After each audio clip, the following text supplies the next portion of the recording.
2020 की हार्दिक शुभकामनाएं, है ना। 2020 मैच खेलने का वक्त आ गया है। ठीक, अच्छी बात यह है कि मेरे पास आज कोई टॉपिक नहीं है और मैं 5 मिनट से ज्यादा बात नहीं करूंगा आपसे, क्योंकि हमारी हमें 5:30 क्लोज करनी है, 5:35 पर टाइम है और विनोद जी हैं, इसलिए मेन हमारा ऑब्जेक्टिव तो वो तो विनोद जी को ही सुनना है ना। फिर भी 2-3 मोटी मोटी बातें आपको जरूर बताऊंगा नट एंड बोल्ट में। आप उसे मानते हैं तो अच्छा है, नहीं मानते तो भी अच्छा है। फिर क्यों अच्छा है? क्योंकि अभी तक नहीं मानी तो मैंने क्या बिगाड़ लिया आपका, ठीक है ना। देखिए, पहली चीज मैं बोलता हूं आपको अपने एक्सपीरियंस के साथ, और बहुत सारे लोगों के बिजनेस का मुझे पता होता है। आप अगर ये माने कि नहीं पता तो ये आपकी गलतफहमी होती है। मैं मानूं मेरे बिजनेस के बारे में विनोद जी को नहीं पता तो मेरी गलतफहमी है। 80% लोग जो यहां बैठे हैं, जो भी बैठे हैं, उनके बिजनेसेस में एक स्ट्रक्चर है सबके पास। उस स्ट्रक्चर में 80% लोगों के पास 2 अच्छी तेजी से जाती हुई लैग्स है। बाकी की साइड में उनके पास कुछ लैग्स हैं जिनसे छोटा छोटा वॉल्यूम आता है। 80% 70% की बात कर रहा हूं मैं, बाकी बचे हुए 20-30% की नहीं कर रहा। शायद वो या तो पिन को समझते हो या पिन की उम्मीद कर रहे हो या आलस में आ गए हो, इसलिए ऐसा हो रहा होगा। और इन लैग्स को कभी जब डाली थी जिसकी वजह से उनमें आज वॉल्यूम आता है, और वो वॉल्यूम यूजर्स का है, जिनमें टीम की संख्या हो सकती है 2, 4, 5, 7, 10 लोग भी हो सकते हैं, बट वो यूजर्स का वॉल्यूम है, वो लैग नहीं होती। लैग की डेफिनेशन है सीधा सा जिसमें एंट्रीज हो रही हो, नए लोग आ रहे हो। अगर नए लोग नहीं है तो इसका वॉल्यूम को आप इंजॉय करो, बट इसका टोटल भी 200 हो जाएगा तो आपको एडिशनल बेनिफिट नहीं मिलेगा। पता है ये बात आपको पता है? बीएफआई के लिए आपको एक अतिरिक्त लैग मिनिमम 200 पीवी की चाहिए। इसका मतलब है आपकी जो लैग्स हैं जिन्हें आप टोटल वॉल्यूम लेते हो, उनमें से किसी एक लैग को और पकड़ो जिसे आप 200, 400, 500, 600 और 1200 तक ले जा सको।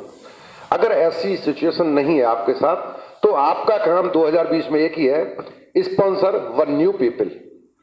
एक और स्पॉन्सर करो और उसको, जिसको स्पॉन्सर कर रहे हो उसको इस पूरे साल में 15% ले जाओ। पूरे साल में आपको सिर्फ वही काम करना है, बहुत सारा लैग नहीं खोलनी है। लेकिन जिनके पास ये सिचुएशन नहीं है उन्हें ये सिचुएशन पैदा करनी है। इसका मतलब ये नहीं गोपी जी ने कहा था एक ही लैग खोलो और 15 ले जाओ। अगर आपके पास 2 एक्टिव नहीं है तो अभी आपको काउंसलिंग के थ्रू अपनी अप्लाई समझना कितनी लैग ओपन करने की जरूरत है। अगर आप ऐसा करेंगे तो आपको इस साल में, पूरी साल मिनिमम 15 और मैक्सिमम 35% एडिशनल बोनस मिलेगा, क्योंकि बीएफआई सीधा ये रास्ता आपको बीएफआई से बीबीआई में लेके जाएगा और यही रास्ता आपको आपके अगली पिन पर ले जाने में सपोर्ट करेगा। तो पहली चीज तो ये कि अपने स्ट्रक्चर पर थोड़ा ध्यान रखें, एक लेग को फोकस करें, थर्ड लेग को, और उस लेग में उसको पकड़े और लगातार लेते चले जाएं। बहुत वाइड जाने से पहले दोनों बोनस को लेना जरूरी है। और अभी तक जो बोनस थे वो जो मिल रहे थे आपको, वो सिंपल फ्लेक्सिबल थे, लेकिन इस महीने से वो रेगुलर होगा, जो 12 महीने रोटेड मंथ में होगा। 12 महीने में एक बार स्टार्ट करने के बाद आप स्लिप कर गए तो आपका 1 महीना कम हो गया, बट ये बेनिफिट आपको मिलेगा 12 ही महीने। अभी तक जब तक पूरा फुल फॉर्म में नहीं आ रहा था एमबी का वो सिस्टम, इसलिए वो एडिशनल आपको बेनिफिट मिल रहा था। दूसरी चीज, जो काम कर रहे हो वह महीने, साल और ये सब हम गिनते हैं और फिर कहते हैं हम इतने दिन हो गए। देखिए, दिन होने और काम करने दोनों में बहुत बड़ा फर्क है। वक्त तो अपने आप निकल जाएगा। लोग 60 साल के भी होते हैं, 70 के भी होते हैं, 100 के भी होते हैं, और कोई कहे मेरी उम्र इतनी हो गई। वो उम्र इतना होना एक प्रक्रिया है, ऊपर वाला नहीं लेगा तो बूढ़े तो होंगे ही, लेकिन उस उम्र के साथ अचीवमेंट क्या है वो इंपॉर्टेंट है। ठीक है, ऐसी बिजनेस के अंदर उम्र कितनी हो गई ये महत्वपूर्ण नहीं है कि कितने साल से आप बिजनेस में, अचीवमेंट क्या है। आप गलतफहमी से बाहर आ जाओ इस पूरी साल में, आप कर क्या रहे हो, कितने दिन से, ये मत बोला करो एक्शन क्या है आपका पूरी साल का। इस साल तो कम से कम एक रिकॉर्ड बना लो अपना। तो जो डायरी आती है, बड़ी डायरी, वो नहीं आपके पास, तो एक डायरी सिंपल सी जिसमें आप हर महीने का 12 महीने तक रिकॉर्ड रख सकें, किस दिन आपने क्या एक्टिविटी की है। मैं ये नहीं कहता कि कहना बहुत आसान होता है, यहां से मैं भी बोलता हूं और मैं भी सुनता हूं और आप भी बोलते हो और आप भी सुनते हैं। Minimum 20 to 30, 20 to 25 so the plan every month. ये एक लाइन है जो बोलने और सुनने में बड़ा मजा देती है, बट प्रैक्टिकल तो ऐसा नहीं है ना। प्रैक्टिकल अगर सभी ऐसा करते तो फिर क्या है, ये मिनिमम है। इसका मतलब ये नहीं है 20 से 25 नहीं है तो डायरी भरने में हम शर्माएं। आप डायरी को ईमानदारी से भरो, कितना करते हो ये पता तो लगे, कम से कम आपको तो इस बहाने से पता लगेगा ना। कोई कॉपी नहीं है जिसको कोई जांचेगा, कोई एग्जामिनर नहीं है आपका जो आपको जांचेगा। आप अपनी डायरी को ईमानदारी से भरो और सौदा प्लान मत लिखो। जो भी एक्शन किया है तो नाम लिखें, लिखो, किसी से प्रोडक्ट की बात की है वो लिखो, किसी को प्रोडक्ट सेल किया है वो लिखो, अपलाइन से मिले हो वो लिखो, डाउनलाइन से मिले हो वो लिखो, एक डाउनलाइन की फीस उतारी है वो लिख दो और अपलाइन की आज बेइज्जती की वो भी लिख दो। एक्शन तो कर किया ना, कुछ भी किया उसे लिखो तो सही। जैसे ही लिखोगे इसको जब आप लेके जाओगे अपलाइन के पास तो पता लग जाएगा आपको किस एरिया में कहां कितने इंप्रूवमेंट की जरूरत है। हम इंप्रूवमेंट करना नहीं चाहते क्योंकि हमें ये नहीं पता होता हम किस एरिया में इंप्रूवमेंट करें और क्या इंप्रूवमेंट करें, हमें कहां बदलाव की जरूरत है ये पता कैसे लगेगा। ये डायरी आपकी जब आप अपने मेंटर के पास जाओगे तो उसको समझने में मदद करेगी कि हर किसी को एक डंडे से नहीं आंक सकते आप, हर किसी के बिजनेस की सिचुएशन एक जैसी नहीं होती, हर एक इंसान की पर्सनैलिटी एक जैसी नहीं होती, इसलिए हर किसी के लिए एक जैसी काउंसलिंग नहीं हो सकती। Counselling person to person vary करती है, डिफर करती है, लेकिन उस पर्सन को किस तरह की गाइडेंस की जरूरत होगी ये डिपेंड करेगा इस बात पर वो पर्सन आपसे कितना क्लियरिटी के साथ बता पा रहा है। और बताने का तरीका वह नहीं होता जो मुंह से बोल रहा है, वह होता है जिसे वो लिख रहा है। समझ रहे? दो नाम जोड़े वह लिख दो, ठीक, अलग पूरा पन्ना बना लो, पूरा अलग रजिस्टर बना लो, एक पूरा 7 दिन का हिसाब रख लो, एक दिन का एक पन्ने पर रख लो, पर पूरा रखो, डिटेल रखो। और इसमें 5 मिनट लगते हैं आपको, रात को सोते टाइम 5 मिनट लगेंगे आपने एक्चुअल में किया क्या है, ठीक। और तीसरी और लास्ट बात है, एमबीए बिजनेस में आपको अच्छी कामयाबी चाहिए तो आपको करना क्या होगा, एक मेंटर का चुनाव करना होगा। मेंटर और एमबीए ही नहीं, दुनिया में कोई भी डायरेक्ट सेलिंग या नेटवर्क मार्केटिंग कंपनी ऐसी नहीं हो सकती जिसके अंदर लोग ना हो और लोगों के समूह ना हो। 2 चीजों पर टिकता है हमेशा नेटवर्क मार्केटिंग, भीड़ चाहिए, लोग चाहिए, और दूसरा उन लोगों के थ्रू वॉल्यूम चाहिए, तभी तो पैसा मिलता है। अब ये लोग हैं और प्रोडक्ट है आपके पास, तो जो आप टीम बना रहे हैं उस टीम को आप गाइड करेंगे। ये टीम आपकी है, आप इसे गाइड करेंगे, लेकिन आप इसे गाइड कब करेंगे, क्योंकि इस टीम का मतलब है इसमें आपको अलग अलग पर्सनैलिटी के, अलग अलग एज ग्रुप के, अलग अलग जॉब के, अलग अलग प्रोफाइल के लोग हैं और आपकी अपनी सिर्फ एक प्रोफाइल है। हम सभी को अपने जैसा देखना और अपने जैसा बनाना पसंद करते हैं, इंसान की एक फितरत है। मैं जैसा हूं मुझे मेरे जैसे लोग पसंद आएंगे, जो मेरे जैसे नहीं होंगे मुझे लगेगा ये गलत है। ये ह्यूमन टेंडेंसी है। हो सकता है मैं गलत हूं बट मुझे फिर भी मुझे क्या लगेगा, मेरे जैसे लोग अपने जैसे लोगों को लाइक करते हैं, जबकि बिजनेस में ऐसा कभी नहीं होगा कि सभी आप जैसे लोग आए। सहमत है मेरी बात से? अब ऐसी स्थिति में आप लोगों को हैंडल करते समय रिलेशन क्लैश कर लोगे, जो कोई भी कर सकता है, किसी के साथ भी ऐसा हो सकता है, रिलेशन खराब हो जाएंगे। अब यहां पर चूंकि कोई ऐसा है जो पहले से बड़ी टीम बना रहा है आपके साथ, आपका अपलाइन है, मेंटर है जो इसी काम में है, इसी धंधे में, लेकिन वो आपके अलावा और ऑर्गेनाइजेशन देख रहा है, ज्यादा लोगों को डील करते समय ज्यादा अनुभव आता है। किताब पढ़ने से, डेल कार्नेगी पढ़ने से आप लोगों के साथ व्यवहार कुशल नहीं हो सकते। डेल कार्नेगी पढ़ने से आप लोगों के साथ संबंध बिगाड़ने से रोक सकते हैं खुद को। समझ रहे? जब आप डेल कार्नेगी पढ़ते हो तो लोगों के साथ संबंध बचा सकते हो, लेकिन लोगों में बदलाव नहीं ला सकते आप। डेल कार्नेगी बदलाव नहीं लाएगी।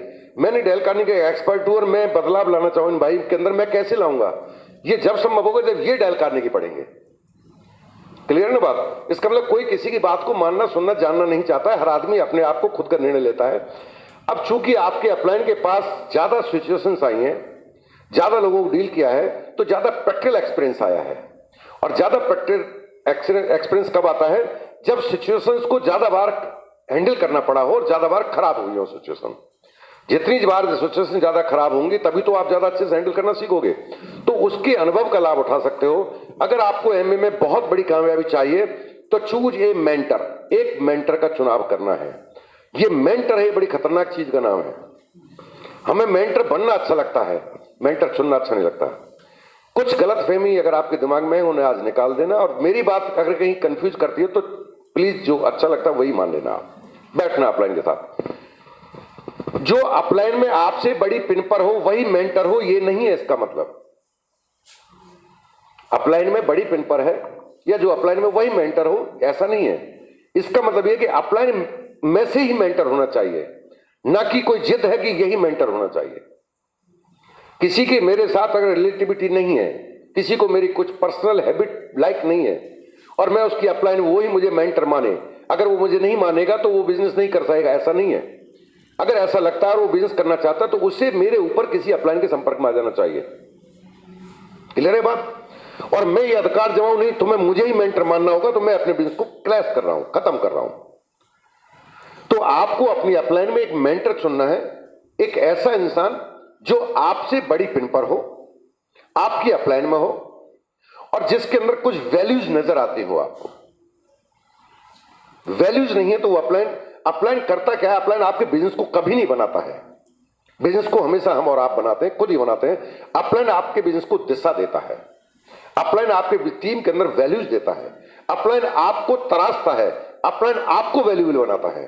क्योंकि जब आप बदलते हैं तो आपका रिफ्लेक्शन आपकी टीम में जाता है।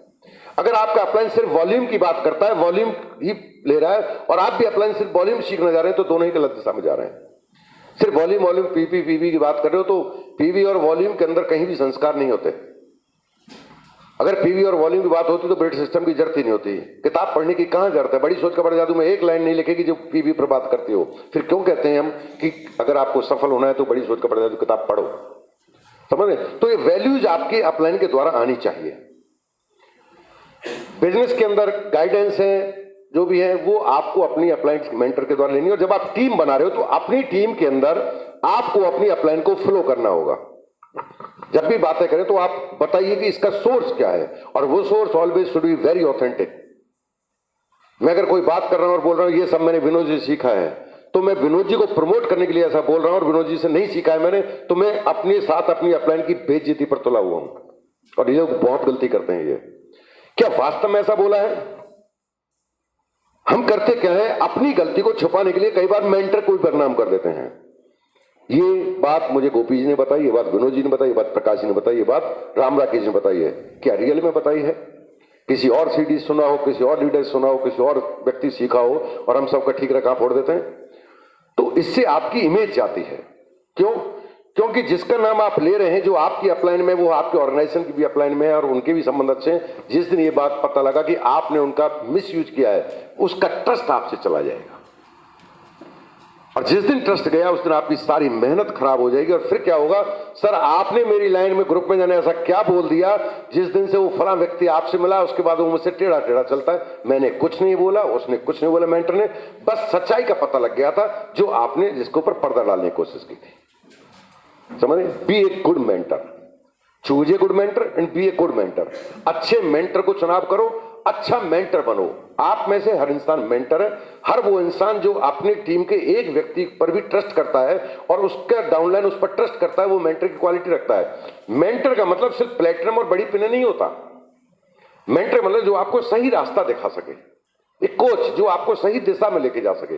ठीक, तो ऐसे ही आज हमारे बीच में हम सबके मेंटर मौजूद हैं और विनोद जी के बारे में मैं आपको कुछ चीजें स्टेज से बड़े गर्व के साथ बोल सकता हूं और उसके लिए मैं दावा कर सकता हूं, इतने एथिकल मैन आप नहीं ढूंढ सकते।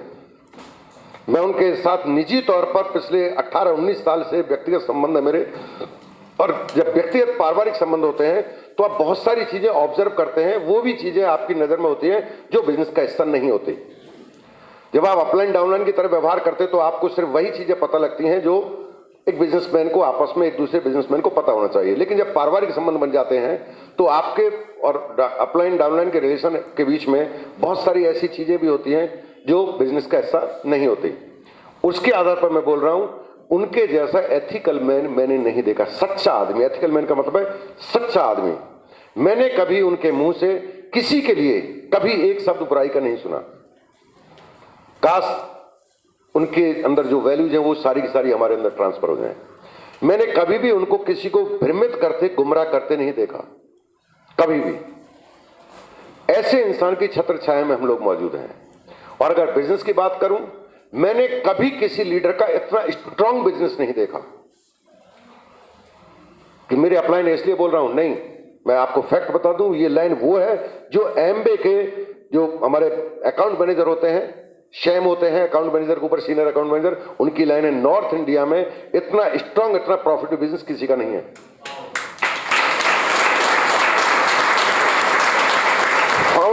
डायमंड के पिन पर होने के बावजूद हिंदुस्तान के मोर देन 60% डायमंड से ज्यादा इनकम जनरेट करते हैं। 7% डायमंड इतना पैसा नहीं लेते।